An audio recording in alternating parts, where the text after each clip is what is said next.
हाँ, खुशामदीद। हमारे चौथे लेसन के लिए वापस आने के लिए बहुत शुक्रिया है। आज हम खड़े होने से मुतालिक बात करेंगे। अब यहाँ पे मैंने 3 चीज़ें चुना हुआ है इस कॉन्सेप्ट के लिए। एक, खड़ा होना, किसी चीज़ से बैठे हुए हो वहाँ से खड़े होने के लिए स्टैंड अप इस्तेमाल होता है। और अपने पैरों पे खड़ा होना भी स्टैंड अप, यही अल्फाज इस्तेमाल होते हैं। बिस्तर से उठना, कहीं से उठना, उसके लिए गेट अप इस्तेमाल होता है। चलिए देखते हैं। द मैन इज स्टैंडिंग, यानी कि खड़ा है, अपने पैरों पे खड़ा है। पैरों पे खड़ा होना यानी कि अपना खुद का ख्याल रखना, वो अलग चीज़ है। ये सिर्फ शरीर, जिस्म के एतबार से, शरीर के एतबार से अपने पैरों पर खड़ा होना, इसको द मैन इज स्टैंडिंग, आदमी खड़ रहा है। अच्छा, और ये दूसरे जो सीन आप देख रहे हो, the man is getting up from the chair, नहीं, getting up from the chair नहीं आएगा।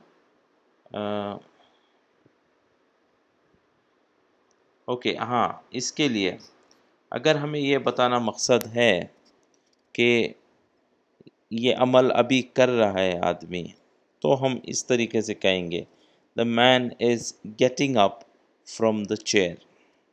अब यहाँ पे ये फ्रॉम बता रहा है कि कहाँ से वो उठ रहा है। ठीक है, अगर ये लास्ट में अगर आप देखेंगे, फ्रॉम इज बेड, अगर वो बेड से उठ रहा है, तो this the kid is getting up from his bed, the man is getting up from the chair. तो दोनों सेंटेंस एक जैसे हैं, सिर्फ इसमें फ़र्क क्या है, यहाँ पे आदमी है और यहाँ पे बच्चा है, बच्चे को किड बोलते हैं। और दूसरी बात, ये कहाँ से उठ रहा है, फ्रॉम, जब कभी कोई जगह बतानी हो कहाँ से एक चीज़ शुरू हो रही है, तो फ्रॉम इस्तेमाल करेंगे।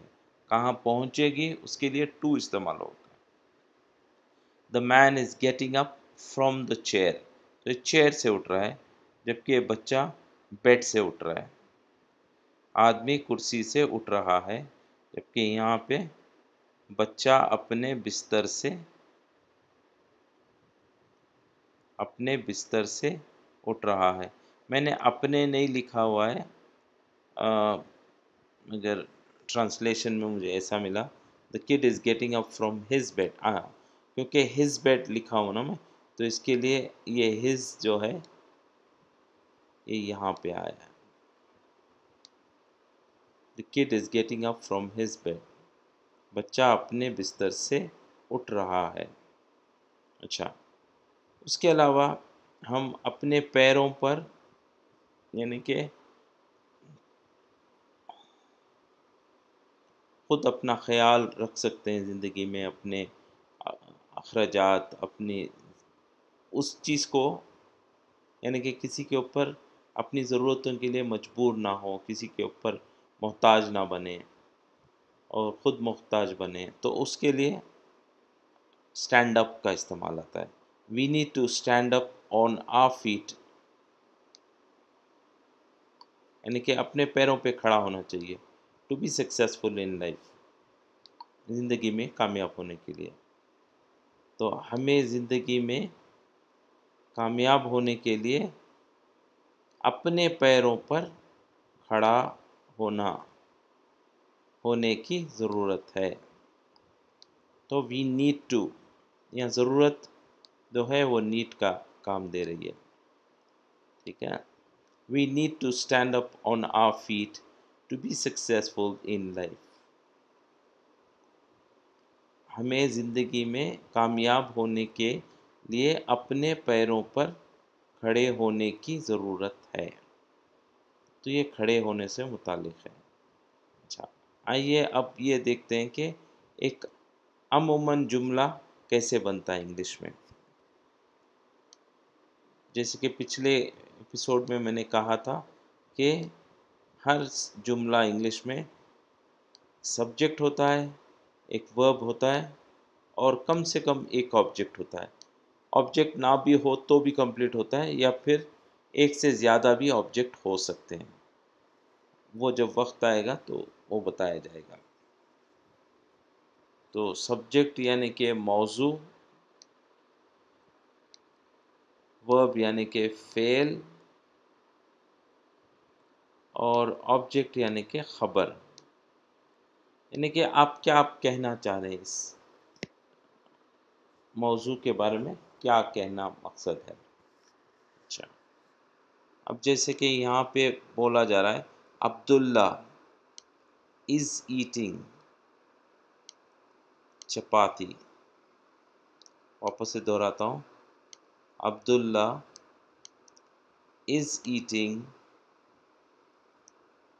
चपाती।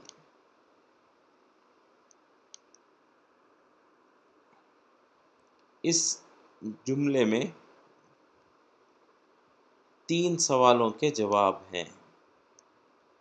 वो कौन, क्या अमल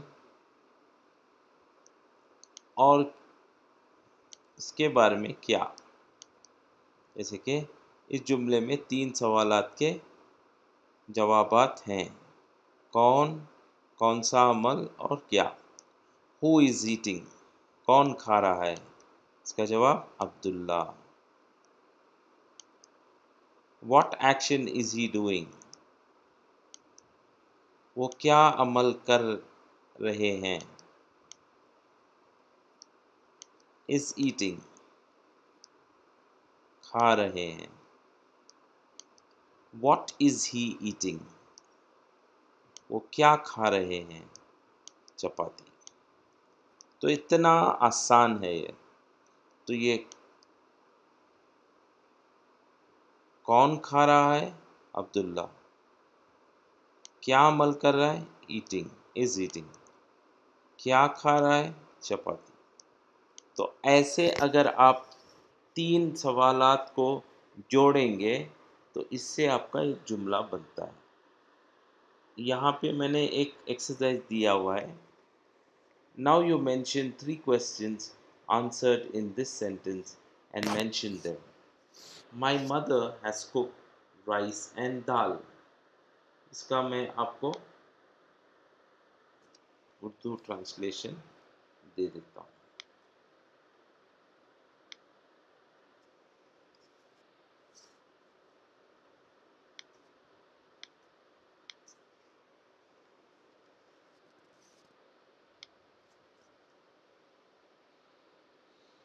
अब आप इस जुमले में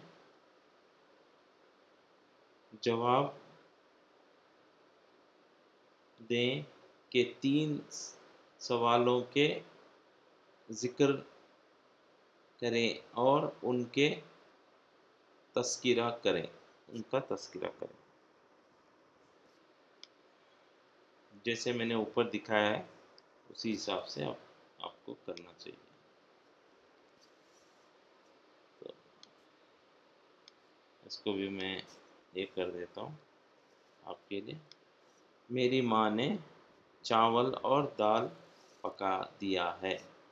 ठीक है, तो अब इसमें आप ये ढूंढेंगे कि इसमें कौन, क्या अमल और उसके बारे में क्या।